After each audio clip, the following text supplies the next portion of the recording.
On March the 20th, Russian satellites photographed Prince Sultan Air Base in Saudi Arabia. On March the 23rd, they photographed it again. On March the 25th, they photographed it a third time. On March the 26th, Iran launched 6 ballistic missiles and 29 drones at that base. 15 American soldiers were wounded, 5 of them seriously.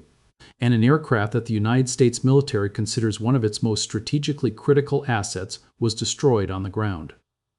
Ukrainian President Volodymyr Zelensky sat in front of NBC News cameras in Qatar on Saturday and said he was 100% confident that Russia shared those satellite images with Iran to help them hit that target. 100%, not probably, not likely. 100%. And then he explained exactly how he knows. Because Ukraine has watched Russia do this exact same thing to Ukrainian targets for 4 years, and the pattern is always identical.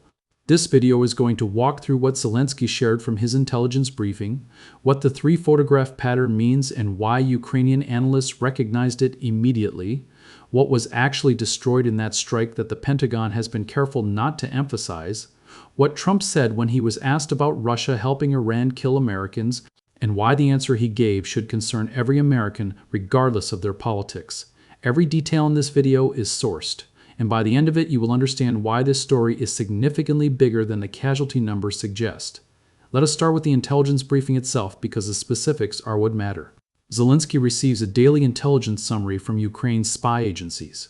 During his visit to Qatar, he shared a summary of that briefing with NBC News. The document stated that Russian satellites photographed Prince Sultan Air Base on March the 20th, March the 23rd, and March the 25th.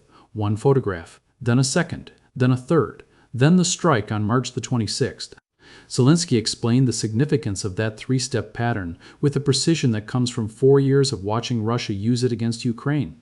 He said, "We know that if they make images once, they are preparing. If they make images a second time, it is like a simulation.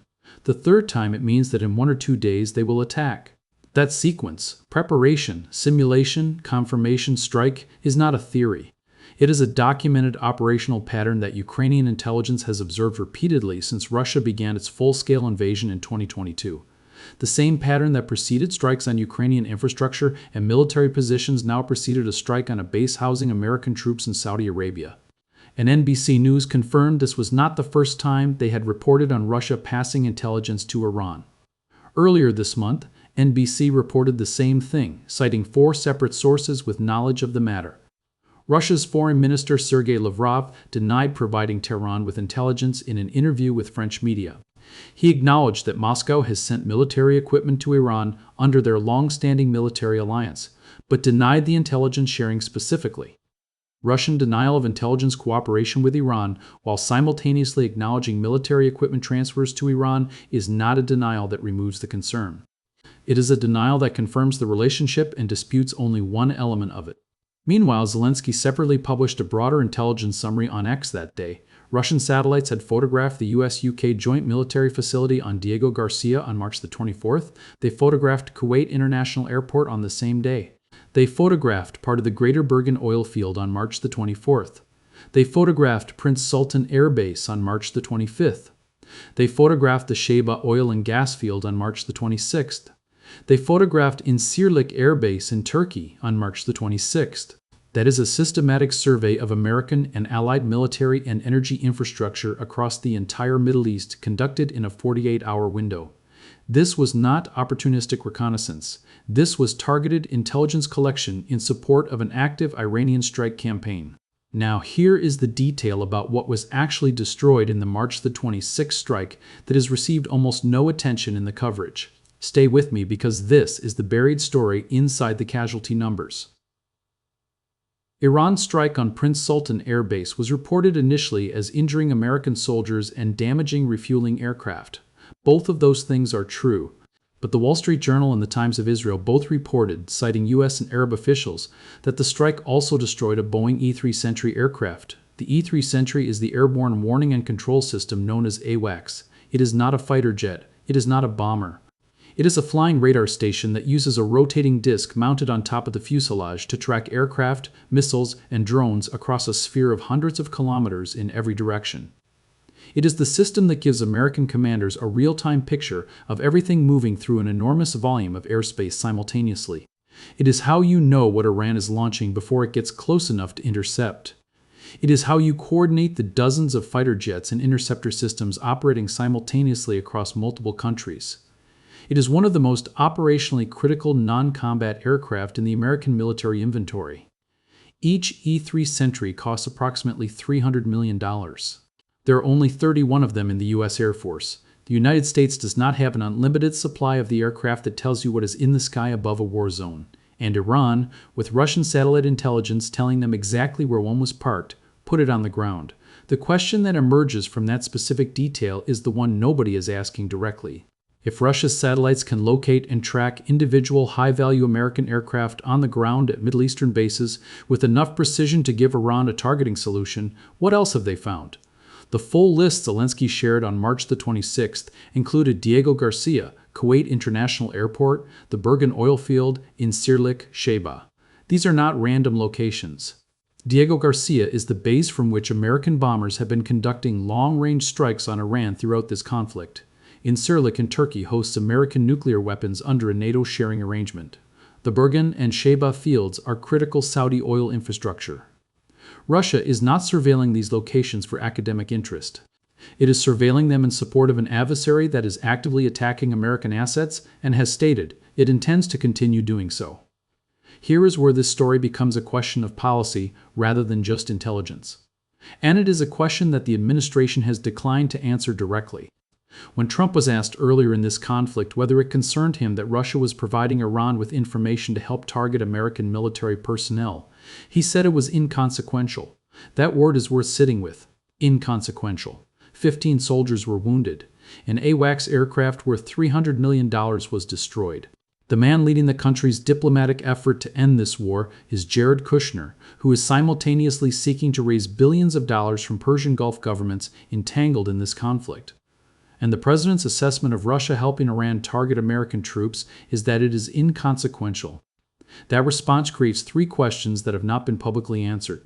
If Russia providing targeting intelligence to Iran that results in American casualties is inconsequential, what threshold of Russian involvement would be consequential?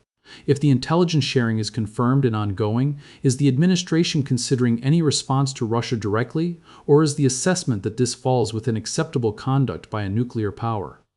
And if Russia's satellite network is being used to track American assets across the entire Middle East in real time, what confidence does CENTCOM have that its remaining operational assets are not already identified and cataloged for future strikes?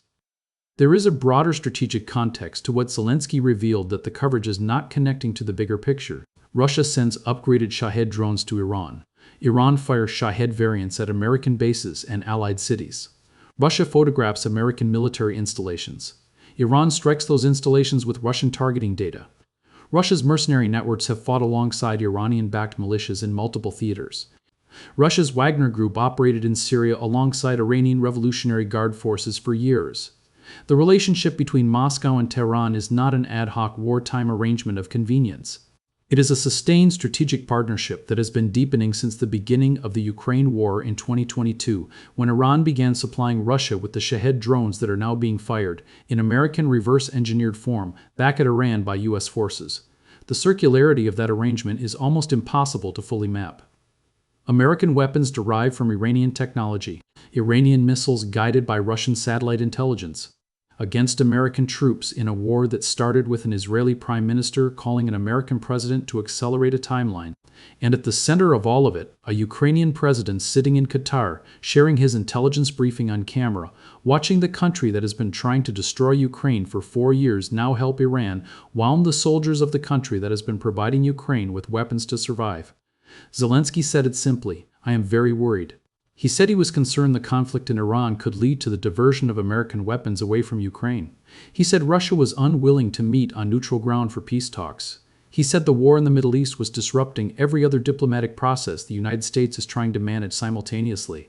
And then he shared the satellite imagery timeline. March the 20th, March the 23rd, March the 25th, March the 26th.